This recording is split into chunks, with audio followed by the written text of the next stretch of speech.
We also want to respond to some of the current events in Cuba as well. We have, just as we have in our district, in our community, we represent, and I'm privileged to represent, one of the most diverse communities in the world. And that includes our wonderful and our beautiful Cuban community right here in New York 14.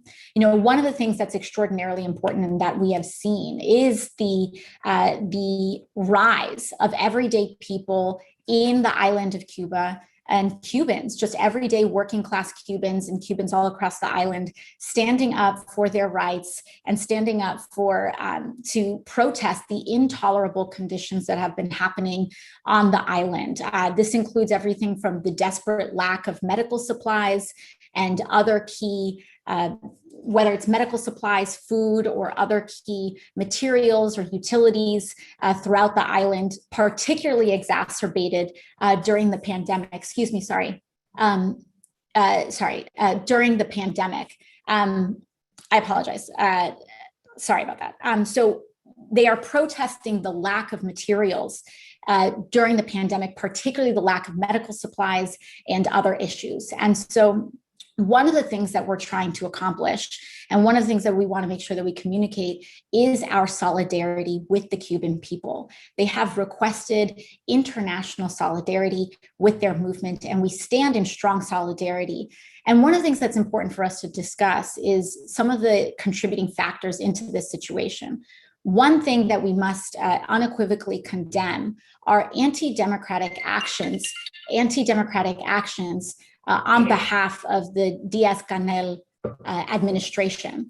And we want to make extremely clear that suppression of the freedom of press and the suppression of protest and the suppression of freedom of speech is unacceptable and runs contrary to our democratic values. And we call on the Diaz-Canel administration to treat all protesters and to condemn any police violence and to reverse any and all policies of that. Now, the other piece of this is the US administration. And what's extraordinarily important for us to communicate as well is the actions and US contributions to the suffering of Cubans on the island as well. And that is directly related to the embargo, the US embargo, economic embargo that is frankly has been in place for over 60 years.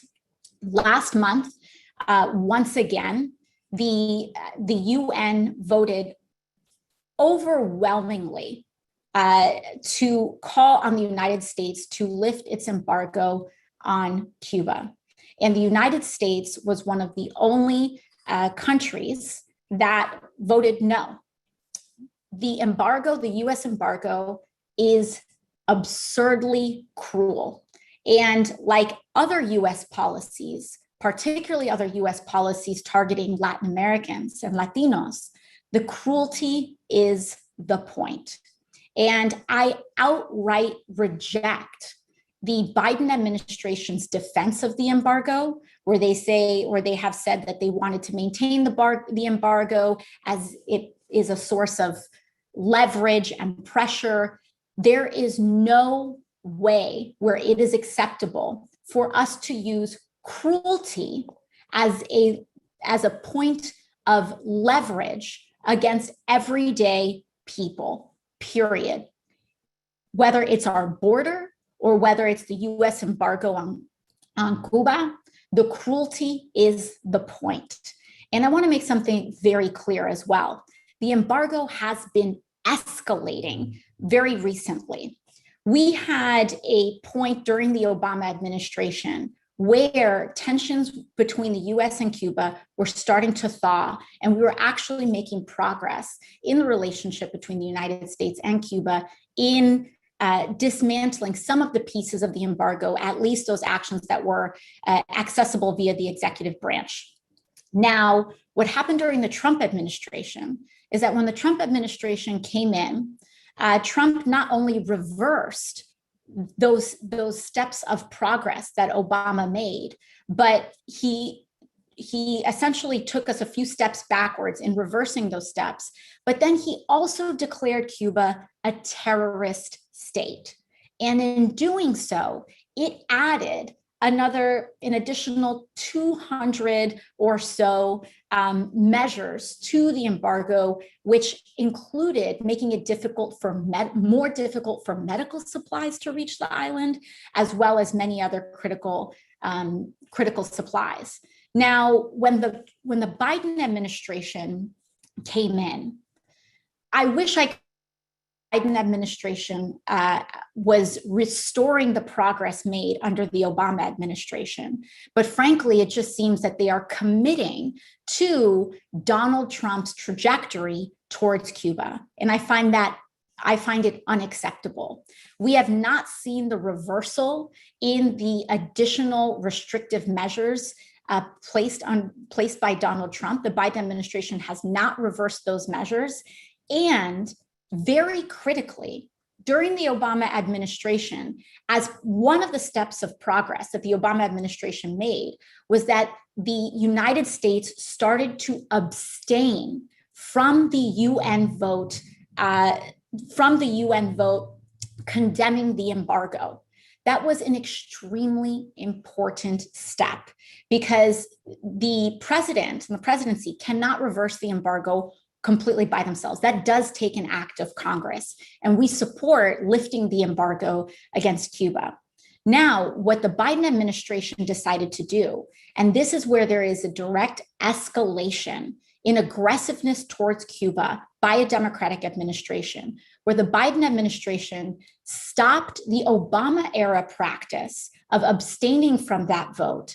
And they have now become the first Democratic administration since the Obama administration, which, yes, we went Obama, Trump, then Biden, to then go back and no longer abstain from that vote, but to actively defy the entire global, virtually the vast majority of the global community in saying, no, we refuse to roll back this cruel and inhumane embargo that is promoting the suffering of the Cuban people.